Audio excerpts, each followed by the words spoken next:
ও কি কিছুই না খেয়ে উঠে পড়লেন যে? না, খেতে ভালো লাগছে না। মুখে সবকিছু কিরকম যেন বিস্বাদ বিস্বাদ লাগছে। তাহলে রাজবৈদ্যকে খবর পাঠাই। আরে রাজবৈদ্যকে খবর পাঠিয়ে কি হবে? সেই তো দেবে কটা তেতো পাঁচন। তবুও আমি খবর পাঠাবো। শুনুন, আজ আর রাজসভায় যেতে হবে না। রাজসভায় না গিয়ে বরং একটু বিশ্রাম নিন।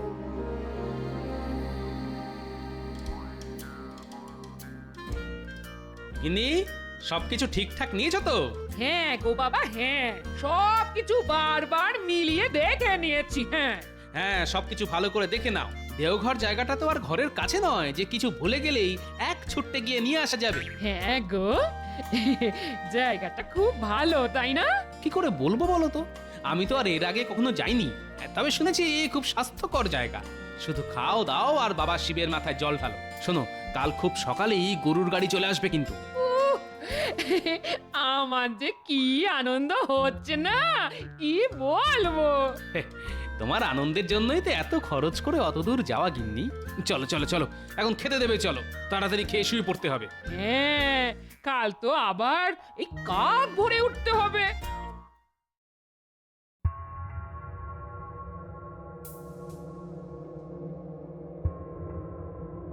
দেখি মহারাজ, জিভটা একবার বের করুন তো। আরেকটু বড় করে। এবার পেটটা একটু দেখব।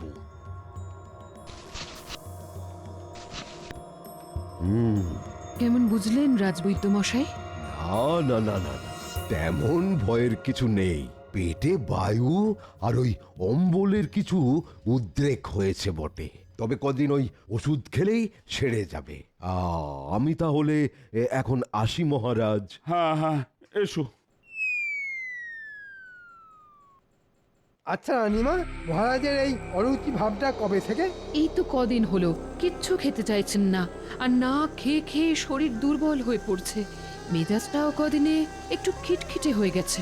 চিন্তা করবেন না, আজ থেকে আমি মহারাজের সব দায়িত্ব নিয়ে নিচ্ছি। তো দায়িত্ব নিয়ে তুমি কি আমার মুখের বিস্বাদ ভাবটা দূর করতে পারবে? পারবো মহারাজ। কি করে? রানীমা, আমার মনে হয় মহারাজ অনেকদিন এক হাতের রান্না খেয়ে যাচ্ছেন, তো তাই হয়তো মুখে খাবার এখন বিস্বাদ লাগছে। কথাটা খুব একটা মন্দ বলনি। সেই তো শুকনো ডাল ঝাল কিংবা পোস্ত পুঁই চচ্চড়ি আর ঝোল, অন্য কিছু পদ রান্না হলে হ্যাঁ মুখে হয়তো ভালো লাগতো। কিন্তু আমাদের রান্নার ঠাকুর তো এর বেশি কিছু জানেন না। চিন্তা করবেন না রানীমা, একেবারেই চিন্তা করবেন না। আপনি বরং পুরনো রান্নার লোককে কিছুদিন ছুটি দিয়ে দিন। তার বদলে আমি খুব করিতকর্মা দুজনকে এনে দিচ্ছি। ওহ, যা রাঁধে না কি বলবো!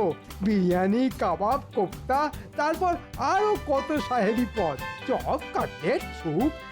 তাহলে আর দেরি করছো কেন? কালই ওদের নিয়ে এসো। কদিন একটু কোপ্তা কাবাব খেয়ে মুখের স্বাদটা ফিরিয়ে আনি। যথাজ্ঞা মহারাজ।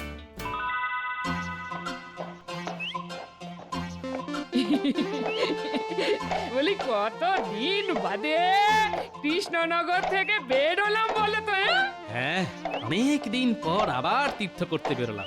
অনেক দিন পর, বলো না বলো, বলো সারা জীবনে এই প্রথমবার। কেন, কতবার তোমায় বাপের বাড়ি নিয়ে গেছি বলো? সে তো বাপের বাড়ি, হ্যাঁ, এই তীর্থক্ষেত্র তো নয়। বলো কি গিন্নি, সমস্ত বিবাহিত মেয়ের কাছে বাপের বাড়ি তো সব থেকে বড় তীর্থক্ষেত্র। বুড়োর কথা চিড়ি দেখো।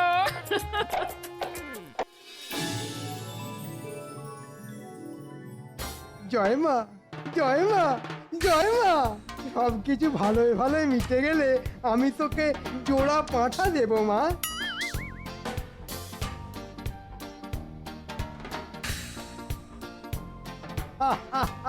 গোপাল এখন নেই, মাসখানেকের জন্যে তীর্থ ভ্রমণে গেছে। এই সুযোগে যদি কাজটা করে ফেলতে পারি, ও কত গয়না, কত গয়না। আমাদের ডেকেছেন মন্ত্রী মশাই? আরে আয় আয়, শোন, তোদের একটা কাজ করতে হবে। কাজ? হ্যাঁ, খুব বড় একটা কাজ। তার আগে বলতো, তোরা রাঁধিস কেমন? মানে কোপ্তা, কাবাব এসব রাঁধতে পারিস তো? একবারে সুযোগ দিয়েই দেখুন না। খুব ভালো। তাহলে মহারাজের বাড়ি তোদের রান্না করতে যেতে হবে। কি যে বলেন, খোদ মহারাজের বাড়ি? হ্যাঁ? এই মন্ত্রীমশাই আমাদের সঙ্গে রসিকতা করছেন না তো? আরে রসিকতা কেন করবো রে পাগলা? তবে রান্নার ফাঁকে ফাঁকে আরো একটা বড় কাজ তোদের করতে হবে। আর ঠিক মতো করতে পারলে অনেক টাকা দেবো তোদের। এটা কাজটা কি শুনি? এদিকে আয়, একটু চুপি চুপি বলি।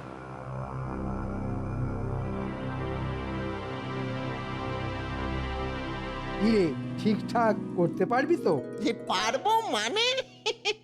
ধরে নিন কাজ হয়ে গেছে। কিরে ঘটা, ঠিক বললাম তো? তাহলে তৈরি হয়ে আয়, আজই তোদের মহারাজের কাছে নিয়ে যাব। তবে একটা কথা, তোরা যাবি উড়িয়া ঠাকুরের ছদ্মবেশে। ছদ্মবেশ? হ্যাঁ, এমন ছদ্মবেশ ধরবি যাতে তোদের কেউ চিনতে না পারে। এই নে ওষুধের শিশি। রোজ রাতে মহারাজ আর মহারানীর খাবারের সাথে 2 ফোঁটা করে মিশিয়ে দিবি। কিন্তু মন্ত্রীমশাই, মানে আসল জিনিসটা? আজই কোনো এক সুযোগে মহারাজের ঘরে ঢুকে ওটার একটা ছাপ তুলে কামারকে দিয়ে আসবো। চিন্তা নেই, 2-1 দিনের মধ্যেই পেয়ে যাবি। তাহলে তাড়াতাড়ি ছদ্মবেশ ধরে আয়, আমি আজই মহারাজের কাছে তোদের নিয়ে যাব।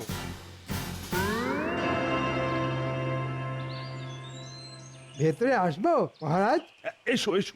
মহারাজ, এরা হচ্ছে সেই রান্নার লোক। এই মহারাজকে প্রণাম কর, প্রণাম কর। পেন্নামো হই রাজামশাই, পেন্নামো হই। নামটা কি? আগে মই জগন্নাথও আছি, আরে কেদারনাথও আছি। তা কোপ্তা কাবাব এসব রাঁধতে পারবে তো?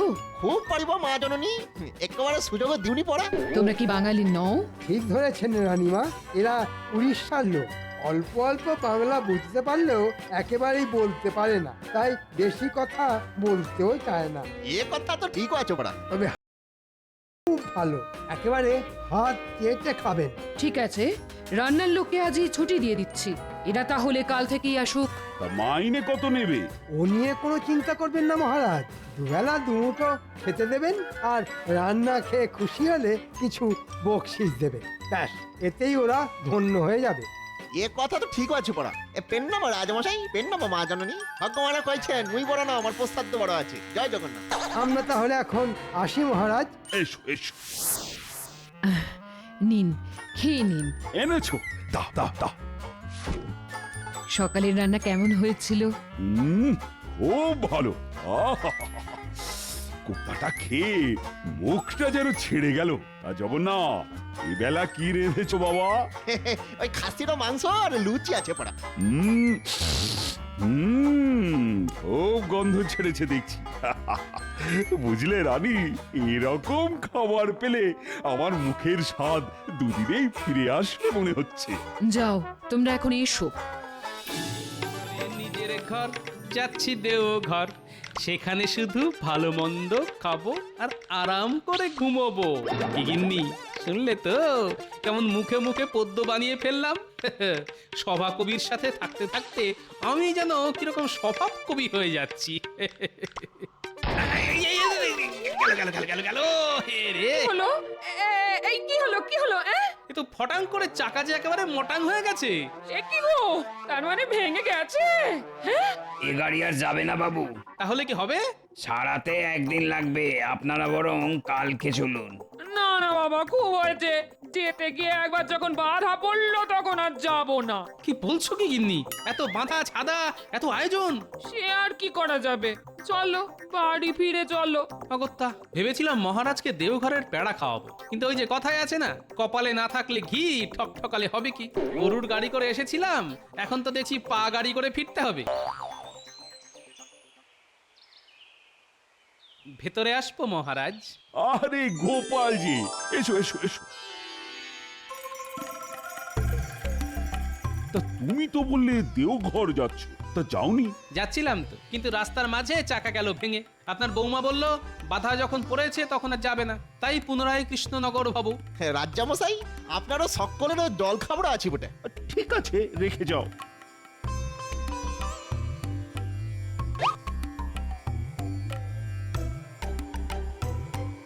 মহারাজ, এরা কারা? আপনার পুরনো রান্নার লোক কোথায় গেল? আর সেই দানি বড্ড একঘেয়ে রান্না বান্না করছিল, তার উপর আমার আবার মুখে অরুচি, তাই তো মন্ত্রীর পরামর্শে ওকে ছুটি দিয়ে এদেরকে নিয়োগ করেছি। বুঝলে গোপাল, এরা কিন্তু বাঙালি নয়, উড়িষ্যাবাসী। না মহারাজ, কাজটা একেবারেই ঠিক হয়নি। আহ, দেখো গোপাল, আমি কি করব না করব সেটা আমার ব্যাপার, সব ব্যাপারে না গলিও না তো। যাও যাও, এখন তুমি আসতে পারো। বাবা, 2 দিন ছিলাম না, তার মধ্যেই মন্ত্রী মহারাজকে হাত করে পরামর্শ দিতে শুরু করে দিয়েছে। না, ব্যাপারটা একটু গোলমেলে লাগছে। আরে, মন্ত্রী মশাই কামারশালে কেন? মন্ত্রী মশাই, মন্ত্রী মশাই, শুনছেন? আরে গোপাল যে এত তাড়াতাড়ি ফিরে এলে যে? আপনার জন্য বড্ড মন খারাপ করছিল, তাই ফিরে এলাম। তা আপনি এই সময় কামারশালে কি করছিলেন? কি করছিলাম? হ্যাঁ হ্যাঁ, তাই তো, কি করছিলাম। ও হ্যাঁ হ্যাঁ, মনে পড়েছে। বঁটি সারাতে দিতে এসেছিলাম। চলি গোপাল, একটু কাজ আছে, কাল রাজসভায় দেখা হবে। মন্ত্রীমশাই আমাকে দেখে চমকে উঠে এমন তড়বড়িয়ে চলে গেল কেন? ওর মাথার মধ্যে আবার কোনো দুষ্ট বুদ্ধি খেলছে না তো?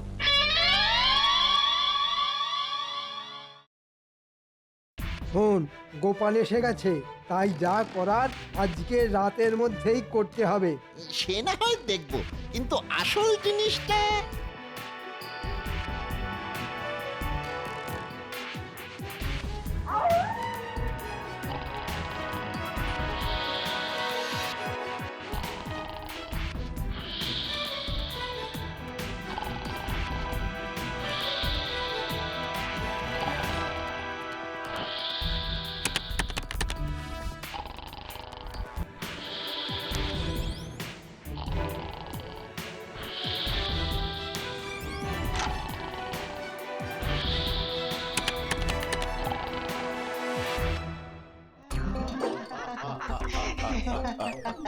বাবারি বাবা, কি কাণ্ড!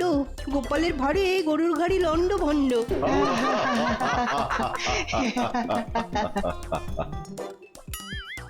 আহা, খাওয়া কমাও গোপাল, খাওয়া কমাও। হ্যাঁ, আজ তোমার ভারে ওই গরুর গাড়ি ভেঙে গেছে। কাল হয়তো ওই মহারাজের সাথের রথ, সেটাও ভেঙে যাবে। হ্যাঁ,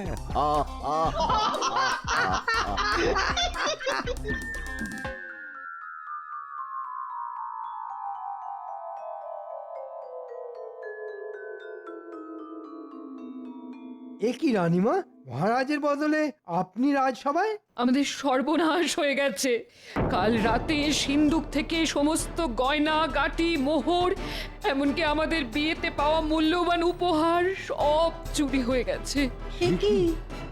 ঘটা তাহলে কাজের কাজটাই করে ফেলেছে।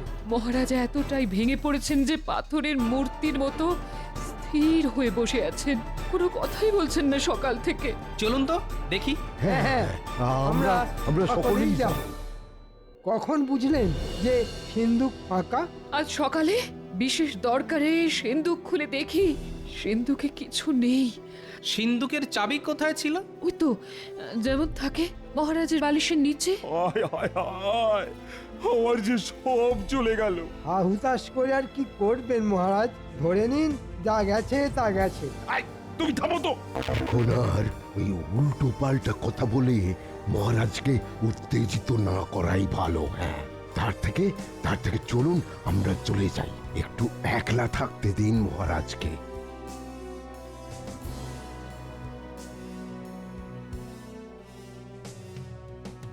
তুমি একটা কিছু করো গোপাল, যেমন করে পারো হারিয়ে যাওয়া জিনিসগুলো এনে দাও। সে না হয় আনবো, কিন্তু আমি ভাবছি চাবি বালিশের তলায় থাকা সত্ত্বেও সিন্ধুক থেকে কি করে সব জিনিস উধাও হয়ে যায়। আচ্ছা রানীমা, চাবিটা একটু দেখতে পারি? চাবির গায়ে কিসব যেন লেগে আছে না? হুম, এ তো মাটির দাগ। কিছু বুঝলে গোপাল? পুরোটা এখনো বুঝে উঠতে পারছি না। ঠিক আছে, দেখছি।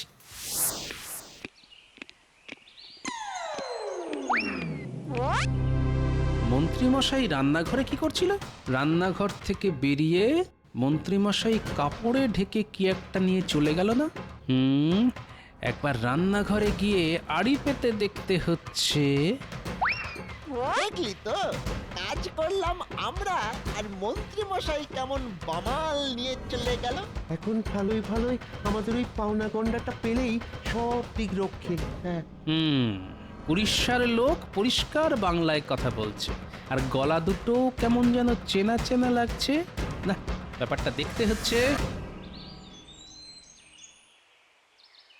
কি গোপাল দাদা, খবর কি? শোনো, আমাকে একটা নকল চাবি বানিয়ে দিতে হবে। সে না হয় দেব, তার জন্যে তো আসল চাবিটা আনতে হবে। একান্ত না আনতে পারলে কাদা মাটিতে চাবির ছাপ আনতে হবে। তাহলে মনে হচ্ছে আমি ঠিক রাস্তাতেই এগোচ্ছি। এই জন্যেই মহারাজের চাবিতে কাদার দাগ লেগেছিল। তাহলে আরেকটু এগিয়ে দেখি। সে না হয় এনে দেব, কিন্তু মজুরি কত নেবে? 12 আনা। সে কি, মন্ত্রী মশাই যে বলল একদিন আগেই 8 আনা দিয়ে নকল চাবি বানিয়ে নিয়ে গেছে। না না গোপাল দাদা, মন্ত্রী মশাই ভুল বলেছেন। আমি সত্যি বলছি, 12 আনাই নিয়েছি। দেখুন, এই যে এখনো ছাপটা পড়ে আছে। এটাই তো মনে হচ্ছে মহারাজের সিন্দুকের চাবির ছাপ। ঠিক আছে, 12 আনাই দেব, আর কালকে এসে ছাপটা দিয়ে যাব। তাহলে চোর কে, কার নির্দেশে চুরি হয়েছে, কিভাবে আসল চাবি থেকে নকল চাবি বানানো হয়েছে, সবই জলের মতো পরিষ্কার হয়ে গেল। কিন্তু হাতে নাতে ধরবো কি করে? এসে গেছে, মাথার মধ্যে বুদ্ধি এসে গেছে। তাহলে কাজে লেগে পড়ি। এক্ষুনি একবার মহারাজের কাছে যেতে হবে।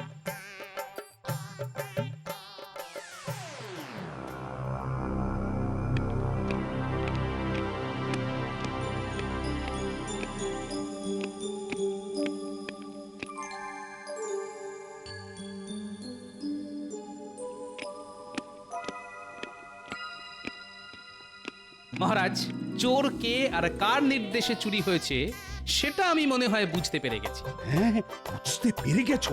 এই, তাহলে নামটা বলে দাও, বজ্জাতগুলোকে এক্ষুনি ধরে কারাগারে পাঠিয়ে দিই। কিন্তু মহারাজ, হাতে নাতে ধরতে না পারলে তো কিছুই প্রমাণ করা যাবে না। তুমি কি করে প্রমাণ করবে? সে রাস্তাও ভেবে রেখেছি মহারাজ। আপনি শুধু কাল রাজসভায় গিয়ে বলবেন যে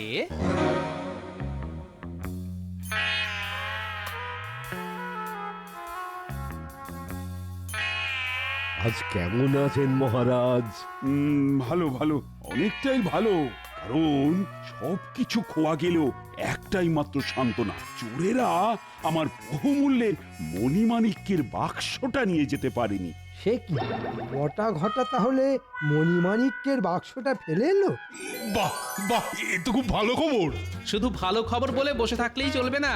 আপনি সেনাপতি, চোর ধরার ব্যবস্থা আপনাকেই করতে হবে। সেনাপতি করুক চোর ধরার ব্যবস্থা, আর আমি করব সিন্ধুকে যেটুকু আছে বটা ঘটাকে দিয়ে সেটুকুও সাবার করে দেবার আয়োজন। হ্যাঁ,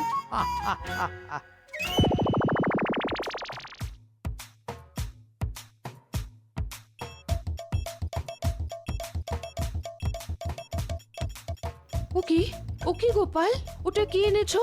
এটা একটা চিনি ভর্তি বাক্স, আর বাক্সের তলায় আছে ছোট একটা ফুটো। হ্যাঁ, এটা দিয়ে কি হবে? আগে ইঁদুর ধরার কলের মতো এটাই তো চোর ধরার কল। আজ রাতে যদি মণিমাণিক্যের লোভে চোর এসে এই বাক্সটা নিয়ে পালায়, তাহলে কাল সে ধরা পড়বেই পড়বে। নিন রানীমা, সিন্দুকটা একবার খুলুন, বাক্সটা রেখে দিয়ে চলে যায়।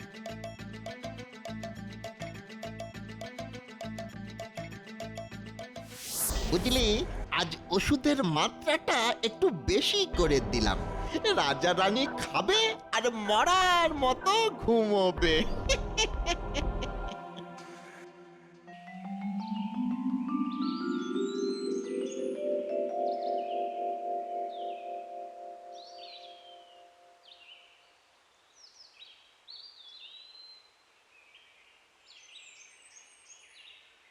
ভেতরে আসবো মহারাজ? এত সকালে কি ব্যাপার গোপাল? সেটাই তো জানতে এলাম। দেখুন মহারাজ, সিন্ধুকের তলায় গিজ গিজ করছে পিঁপড়ে। তাই তো, এত পিঁপড়ে এলো কি করে? ওই যে চিনি মহারাজ, কাল রাতে চোর এসেছিল আর সে আমার পাতা ফাঁদে পা দিয়েছে। আসুন আমার সঙ্গে। দেখেছেন মহারাজ, চিনি পড়তে পড়তে গেছে, আর পিঁপড়েও চিনির লোভে সারিবদ্ধভাবে চলেছে।